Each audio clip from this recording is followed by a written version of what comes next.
sa isang babae na nabundol at nakaladkad ng isang bus sa Sampaloc, Maynila. Patawid sana ang babae na mangyari ang disgrasya. Matapos sa mabangga, ninakawan pa ang biktima. Ang Maynila Balita, hatid ni Von Aquino.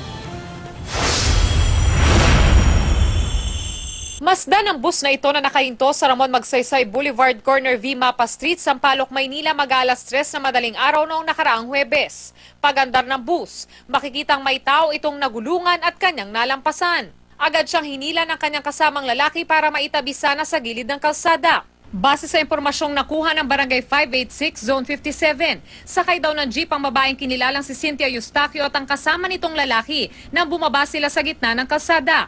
Papatawid na raw ang babae pero nabundol ito ng bus at nakaladkad pa ng ilang metro bago makita ng kanyang kaibigang sumaklolo sa kanya. Pakain daw sila. Pag go ng jeep, hinabol naman ng babae yung pagtawid niya. Kaya nakaladkad siya ng bus. Wala pang isang minuto matapos ang aksidente, makikita naman ang lalaking ito na may pinulot sa kalsada at umalis na parang normal lang na tumatawid. Yun pala, kinuha ng lalaking ito ang nahulog na cellphone na nasagasaan na si Eustaquio. Mabuti na lang daw at nakilala ng mga taga-barangay ang lalaki na isa palang mangangalakal ng basura at nakuha mula sa kanya ang cellphone ng biktima. Naibalik naman daw ito sa pamilya ni Eustaquio. Paano niyo po nakilala kung sino yung nagnakaw siya? Kasi madalas po namin makita sa CCTV yung tao na. Nakaupo na siya eh.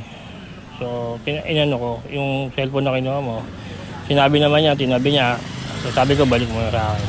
Agad namang sumuko sa mga otoridad ang nakadisgrasyang driver ng bus na si Arnel Ruiz.